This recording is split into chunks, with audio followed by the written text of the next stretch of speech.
तो देश का मूड मीटर में आज की दूसरी खबर उन लोगों की आंखें खोलेगी जो पिज्जा बर्गर के दीवाने हैं, जो भारतीय खाने को घास फूस और नॉनवेज खाने को शाही खाना कहते नहीं है खाते हैं। चिकन मटन की दावत उड़ाने वाले लोग जरा आज की रिपोर्ट को गौर से ध्यान से देखें। ये रिपोर्ट बताती है कि दुनिया का भविष्य हिंदुस्तानी थाली में ही सुरक्षित है। आने वाले सदियों में भी दुनिया की भूख हिंदुस्तानी थाली ही मिटा पाएगी। आज मैं आपके सामने एक रिपोर्ट रखने जा रहा हूं, 2024 की लाइव प्लेनेट रिपोर्ट जिसे कहा जा रहा है और जिसने पूरी दुनिया भर में खलबली मचा रखी। इस रिपोर्ट को अंतर्राष्ट्रीय संस्थान जियोलॉजिकल सोसाइटी ऑफ लंदन और वर्ल्ड वाइड लाइफ ने मिलकर तैयार किया। और इस रिपोर्ट में क्या कहा गया है उसको जरा गौर से सुनिए। इस रिपोर्ट में कहा गया है कि दुनिया के ताकतवर देश, G20 देश जिनको कहा जाता है, उसके नागरिक जो खाना खा रहे हैं उसमें तुरंत बदलाव की जरूरत है और दुनिया का भविष्य हिंदुस्तानी थाली में ही सुरक्षित है। अगर दुनिया हिंदुस्तान का खान पान अपनाती है तो अगले 50 साल में दुनिया की तस्वीर बदल सकती है। ग्लोबल वार्मिंग से लेकर कुपोषण, भूखमरी और बड़ी बड़ी बीमारियों से दुनिया को आजादी मिल सकती है। कैसे, ये हम आपको आज विस्तार से बताएंगे।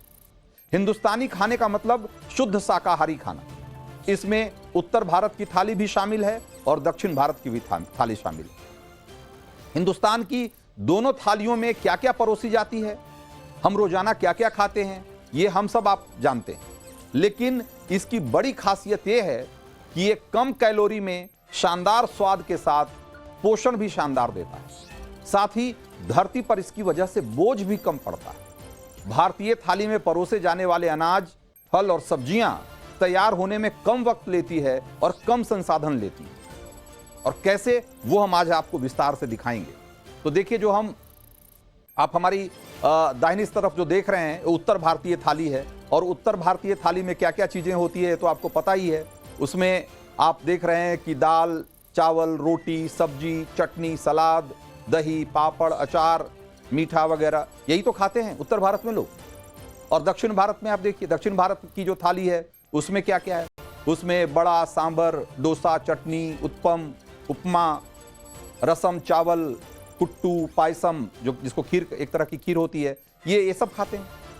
तो ये उत्तर भारत और दक्षिण भारत की थाली में देखिए कि कितना कितना हेल्दी है और इसको तैयार होने में कितना कम वक्त लगता है। इसमें जो हम व्यंजन परोस रहे हैं उसमें अनाज, फल, सब्जी को तैयार होने में, ये भी हम आपको बता रहे हैं। तो जो उत्तर भारत की थाली है, ये एक थाली 600 से 1600 कैलोरी की होती है। और आप जैसा कि जानते हैं कि आजकल वेट बढ़ने का जो समस्या है उसमें कैलोरी का बड़ा योगदान है। तो 600 से 1600 कैलोरी, यानी कि ठीक ठाक पोषण, आपको ऊर्जा तो मिल ही रही है, पोषण भी इसमें ठीक ठाक मिल रहा है। और सबसे बड़ी बात कि इसको तैयार होने में, इसमें जो आप देख रहे हैं फल, सब्जी और अनाज, 60 से लेकर 130 दिन का समय लगता है। यानी कि 2 महीने से लेकर 4 महीने तक का। उस हिसाब से अगर आप देखेंगे तो बहुत कम समय लगता है। क्यों? क्योंकि आने वाले जो दूसरे हम ग्राफिक्स और दूसरे देशों के खान पान के बारे में बताएंगे तब आप इस बात को समझ पाएंगे। तो देखिए, अब जरा अमेरिकन थाली पर नजर डालिए। अमेरिकन थाली में क्या क्या लोग खाते हैं generally? Fried chicken, hamburger, mutton, मछली, झींगा, bread, burger, pizza, hot dog और डिब्बा बंद फूड, सोडा, बियर। अब ये सब जो खाना है, इस खाने के साथ दिक्कत क्या है कि ये कैलोरी इसमें बहुत ज्यादा होती है। 1200 से 3500 कैलोरी इसमें होती है एक थाली में, एक टाइम के मील में। और उससे भी बड़ी समस्या क्या है कि इसमें जो चीजें हैं उसको तैयार होने में 6 महीने से 18 महीने का समय लगता है। थाली तैयार होने में नहीं, अगर मान लिया मीट है, उसमें अगर कोई चिकन है या मटन है, तो उस बकरी को या चिकन को तैयार करने में उसमें 6 महीने से 18 महीने तक का समय लग सकता है। तो आप सोचिए कि धरती पर उस हिसाब से कितना बोझ पड़ेगा। उसी ढंग से दुनिया की एक और बड़ा देश है अर्जेंटीना। वहां की थाली क्या है? वहां की थाली है, उसमें कॉर्न बीफ है, असादो है, चिकन ब्रेस्ट है, चोरिजो जो कि एक तरह का पोर्क होता है, प्रोबोलेटा, स्वीट कॉर्न डिश, डुल्से डे लेचे, इस एक तरह का स्वीट है, तो ये डिब्बा बंद फूड है, इसमें भी यहां भी होता है 1200 से 3500 कैलोरी। और सबसे बड़ी बात यह कि 60 दिन से लेके 45 महीने तक का समय लग सकता है इसको तैयार होने में, 2 महीने से लेकर 45 महीने तक। अब आप इसी से अंदाजा लगाइए कि कितना ज्यादा समय लगता है इसको तैयार होने में।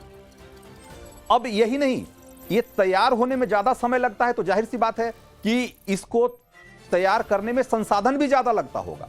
अब आप जरा देखिए, हम जो खाते हैं तो उसमें ज्यादातर क्या है, अगर वेजिटेरियन खाना है तो उसमें चावल, गेहूं, इसी से बनी हुई चीजें होती है। 1 किलो गेहूं बनाने में या उपजाने में 1 से 2000 लीटर तक का पानी खर्च होता है। जबकि अगर 1 केजी मीट अगर प्रोड्यूस करना है, अगर तैयार करना है, तो 13,000 से 1 लाख लीटर तक का पानी लगता है। क्योंकि जिस जानवर को आप पाल रहे हैं, बकरी या बीफ के लिए, जो बड़े जानवर हैं, तो बहुत पानी पीते हैं। तो और उसको तैयार करने में 1 किलो मीट पर 13,000 लीटर से 1 लाख लीटर तक। कहते हैं कि ये सस्टेनेबल नहीं है, ये दुनिया के लिए ठीक नहीं है। उसी ढंग से आगे बढ़िए, अगर आप अनाज, साग, सब्जी वगैरह खा रहे हैं तो इससे जल, जमीन और हवा में प्रदूषण नहीं होता, बल्कि इससे पर्यावरण को और फायदा होता है, क्योंकि ये सब पेड़ पौधे हैं। जबकि इसके ठीक उलट मीट और फिश प्रोसेसिंग वगैरह में जल, जमीन और हवा, इसमें तीनों में प्रदूषण होता है। क्योंकि जो जानवर हम पालते हैं उससे बहुत मीथेन गैस निकलती है और उसकी वजह से ओजोन लेयर पे बड़ा फर्क पड़ता है। तो दुनिया का पर्यावरण भी उसकी वजह से गड़बड़ा रहा है। कहा जाता है कि अमेजॉन के जो जंगल हैं उसकी कटाई में खेती का जो योगदान है सिर्फ 30% है। मतलब 30% जंगल सिर्फ खेती की वजह से कटे हैं। बाकी 70% जो जंगल काटे गए दुनिया में अमेजॉन सहित, उसमें पशुपालन, चारागाह और मीट इंडस्ट्री के लिए काटे गए। अब आप सोचिए कि जो लोग ज्यादा मीट, मछली खा रहे हैं वो दुनिया को किस तरीके से उसके पर्यावरण को नुकसान पहुंचा रहे हैं, ये हम आपको दिखाते हैं। अब आप आगे बढ़िए, अगर हम भारतीय खाना खाते हैं और दुनिया में बाकी जगह जैसा खाना खाया जाता है उस तरह का खाते हैं तो क्या फर्क पड़ता है। देखिए, अर्जेंटीना की थाली के बारे में हमने बताया। अर्जेंटीना की थाली में जिस तरह का, या अर्जेंटीना में जिस तरह का फूड हैबिट है, अगर ऐसा ही सब खाते रहे तो 2050 तक एक धरती से काम नहीं। अगर पूरी दुनिया उसी तरह से खाने लग जाए तो 7.5 धरती के बराबर जमीन और संसाधन चाहिए। अगर ऑस्ट्रेलिया में जिस तरह से लोग खाना खाते हैं, अगर पूरी दुनिया वैसे खाने लगे तो 2050 तक ये 7 धरती भी के आसपास की जरूरत पड़ेगी, उतना संसाधन और उतनी जमीन। उसी ढंग से अमेरिका 5.5 धरती की जरूरत होगी। आगे बढ़िए, देखिए, बाकी अगर ब्राजील मतलब करीब 5.5 धरती के बराबर का जमीन और संसाधन चाहिए।